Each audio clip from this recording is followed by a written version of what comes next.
Ah oui, on en a des légumes. Des carottes et des poireaux, des je sais pas trop quoi. Et on a des légumes bio. Bio, plus. exactement. C'est le moment de notre chronique, comme à tous les lundis et les mercredis, avec des producteurs de chez nous, peu importe le domaine dans lequel ils sont. Ce sont des artisans, ce sont des passionnés. Et j'ai l'impression qu'il l'est lui aussi. Et il me semble avoir aussi un certain sens de l'humour. En tout cas, on verra bien. Pierre-Luc Poulain, donc producteur maraîcher du côté de Saint-Côme, potager du Loup. Vous allez bien, Monsieur Poulain? Oui, je vais bien. Bon. De la Loue ou du loup?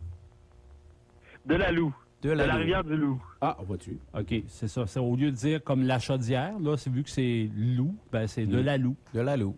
Ah, bien. Et voilà. C'est aussi simple que ça. Bonjour, Monsieur Poulain. Bon, avant il y a quelques secondes, on discutait à micro fermé et là, c'est une production. Vous faites des légumes bio. Oui, des légumes bio, puis une partie un peu de fruits. Mais c'est surtout, en fruits, c'est surtout des melons d'eau, des melons charentais, des melons au miel, OK. des cerises de terre. Mais sinon, c'est pas mal juste des légumes. OK. Bon, on a tendance, en tout cas, moi, souvent, quand il y a des produits bio qui sont offerts et qui sont quand même abordables, là, il y en a qui, des fois, t'as des bons spéciaux de temps à autre dans les supermarchés. Je me garoche toujours un petit peu plus là-dessus. Peut-être pour rappeler aux gens, qu'est-ce qu'un légume bio versus, admettons, un légume comme on retrouve n'importe où, là? Fait que la différence entre un légume bio puis un légume conventionnel, ben, c'est qu'en fait, il y a des normes au Canada. Mm-hmm. Fait qu'il y a une charte de normes à respecter. Il faut que tout provienne de la nature. Fait que on n'utilise pas de produits synthétiques. Fait que tout ce qui vient d'un laboratoire ou qui a été extrait avec des acides, qui a été extrait en usine chimiquement, ben n'est pas accepté en biologique. Même si c'est pas... la certification vous coûte un certain montant, j'imagine, pour avoir cette certification-là. Oui, OK. également. OK. Également, oui. Ça Faut peut- payer... OK, ben, allez-y. faut payer la certification. Fait que il y a tout le temps un certificateur qui vient nous visiter à chaque année, qui vient respecter, voir si on respecte bien tous les normes, qu'on a un suivi de notre cahier de charge. Parce qu'on a tous en certification bio, on a tous un cahier de charge, fait qu'il faut tenir à jour toutes les informations de notre production. Donc, ça veut dire que votre production n'a pas de pesticides. Non. Mais c'est sûr que en biologique, on peut utiliser des pesticides acceptés en biologique. Moi, pour mon compte, j'utilise 0 pesticides, même ceux acceptés en biologique. Ah, OK. c'est merveilleux. Est-ce que ça fait en sorte que vous avez de la perte, le pourcentage de perte est important ou vous avez réussi à avoir un bon contrôle, là, parce que c'est sûr que quand tu mets pas de pesticides, ben il peut avoir de la perte, là. Mais tu sais, la perte est dans tous les même en conventionnel, il faut le dire. C'est que souvent, ben, on va utiliser des filets pour empêcher les insectes d'attaquer nos légumes. OK. Mais malgré ça, il y a tout le temps aussi des aléas de la nature. Hein. Tu sais, il y a la pluie, La il y a grêle. La sécheresse. il y a la aussi. grêle. Ouais. Il y a plein de choses. Fait que tout ça peut arriver à faire des pertes. Fait que quelque part, tu sais, il y a aussi les mauvaises herbes. Fait que tu sais, est-ce que le producteur va avoir bien désherbé ses parcelles? Quand on désherbe mal ou qu'on manque un désherbage, ben égale ensuite la perte dans les légumes. OK, faites-vous... Mais ça va être oui. Allez-y, excusez, j'avais une question. Je vais la poser. Ça va après. être en conventionnel ou en biologique. Fait que tu sais, je pense que être capable de gérer les pertes, c'est aussi comme par expérience. Puis la planification qu'on va faire en début de saison. Et ben, il y a tout le temps les aléas de nature. Est-ce que vous faites l'alternance de la culture? Une année, vous faites tel légume, puis après l'autre année, c'est tel autre légume, ou vous variez les rangs? Comment je pourrais m'exprimer? Ouais. Ben, on essaie de respecter une rotation, tu sais, dans les cultures. Okay. Fait qu'on va jamais replanter les pommes de terre à même endroit une année après l'autre. On va essayer de respecter sur 4 ans.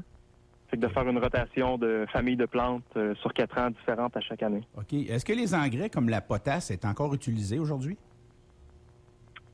Ben la potasse, je dirais pas nécessairement, là. Ben, tu sais, c'est sûr que je vois pas ce que vous voulez dire par la potasse. Ben, la là. potasse, c'est que c'est un genre d'engrais qui était fait à base de cendre ou je sais pas quoi. On faisait dans le temps à l'époque, OK. dans les années. Ben, on pourrait utiliser de la cendre, mais tu sais, c'est pas nécessairement bon parce que, tu sais, en biologique, on fertilise beaucoup avec du compost. OK.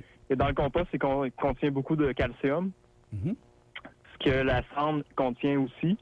Puis pour garder une bonne stabilité dans le sol avec les minéraux et tout, il faut pas trop monter le niveau de calcium dans le sol parce qu'on peut se retrouver avec des problèmes de croissance là, Ah, OK. assez rapidement. Fait que c'est pas nécessairement recommandé. OK.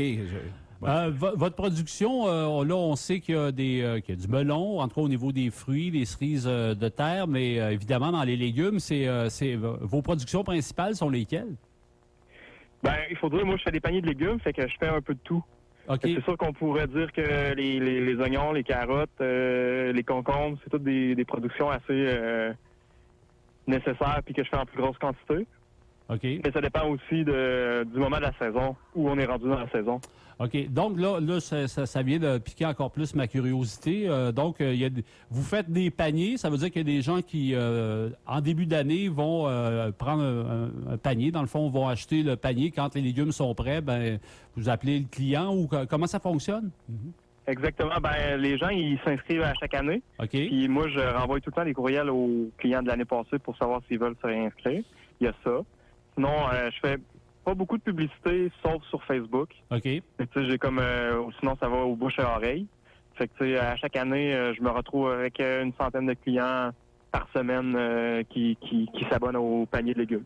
S'il y en a qui seraient intéressés, admettons, peut-être pas pour cette année, parce que je sais pas si vous avez de la place ou du lousse cette année, mais vous avez... Donc, dans le fond, si on veut commander ou si on veut avoir un panier, est-ce qu'on peut le faire par... vous avez sûrement une page Facebook? Oui, c'est ça. J'ai une page Facebook. Fait que soit les gens ils m'écrivent sur Facebook ou ils vont sur mon site web. Là. Sur mon site web, j'ai un lien aussi pour s'inscrire au panier de légumes. OK. Fait que souvent, les gens ils passent par le site web, ils disent le nombre de semaines qu'ils veulent, OK. leurs adresses, numéro de téléphone, leur adresse courriel, puis moi, je réenvoie les informations pour confirmer l'inscription, les paiements. Intéressant. Ben, de plus en plus de producteurs le font parce que ça assure de passer, premièrement, la production. Là, c'est sûr que faut que les légumes, faut que les affaires arrivent à terme. Là, donc, est-ce qu'il y a des années... Ça fait combien de temps vous le faites, ce concept-là? C'est ma 9e année. Là. OK. Est-ce qu'il y a des années que ça a été plus rough parce que, bon, justement, la météo, la température n'a pas été terrible? Oui, ben tu sais, les 2 dernières années, c'était pas toujours évident. Là, avec la grosse chaleur, on a eu beaucoup de manque d'eau. Chaque année est différente, puis on réussit à trouver notre épingle dans le jeu, du jeu, parce que tu sais, moi je suis un producteur diversifié, fait que je fais vraiment beaucoup de sortes de légumes. Fait qu'au final, des fois il y a des choses qui vont être favorisées et d'autres qui vont être désavantagées, mais on réussit à trouver notre épingle du jeu. Tu sais, le but c'est aussi d'agrémenter le client là, avec les légumes, là, pas tout le temps de lui mettre du chou kale dans les paniers à chaque semaine. Là. Non, c'est normal, oui. Mais tu sais, c'est tout un jeu avec ça. Là. Puis c'est vrai que les 2 dernières années, ça n'a pas été facile nécessairement. Là. Intéressant. C'est surtout avec l'expérience puis les équipements qu'on a, mais aussi une bonne planification qu'on peut réussir à s'en sortir d'une meilleure façon. OK. Le temps file quand même assez rapidement. Donc là, il y a le concept des paniers, mais si on va sur place, est-ce que vous faites de la vente sur place aussi ou genre même des fois de l'autocueillette? Je fais pas nécessairement d'autocueillette, mais je suis ouvert à la ferme le vendredi après-midi entre 14h et 18h. Okay. Je fais tout le temps un marché à la ferme avec tous les récoltes de la semaine, en plus des paniers à la ferme. OK. Puis le samedi, je me retrouve au Grand Marché entre 9h et 13h, comme Jean-Christophe des jardins de Jean-Christophe et Jérôme à Beauceville des jardins Plaine-Sévère. On est là tous les matins à partir de juillet jusqu'en mi-octobre. Ah, c'est bon. Donc, les gens qui vont au Grand Marché doivent vous connaître un petit peu parce que là, on est dans la bonne période. Alors, potager, si on fait une recherche sur Facebook, c'est potager de Lalou. Exact. OK. Potager avec un S. Les potagers de la. OK. Ça donne le goût de se faire un bouilli de légumes. C'est vraiment cool. Merci beaucoup. Merci. Il n'y a rien de meilleur que, entre autres, une carotte que tu viens de sortir directement de terre. Là, tu la laves, puis après ça, tu croques là-dedans. Ça, c'est extraordinaire. Hey, merci beaucoup, M. Poulain. Ça fait plaisir. Et bonne continuation et bonne récolte. Bye-bye. Merci beaucoup. Vous Merci. aussi. Bye-bye. Salut. Alors, c'est ça, M. Pierre-Luc Poulain, donc des potagers de la Loue, c'est du côté de Saint-Côme.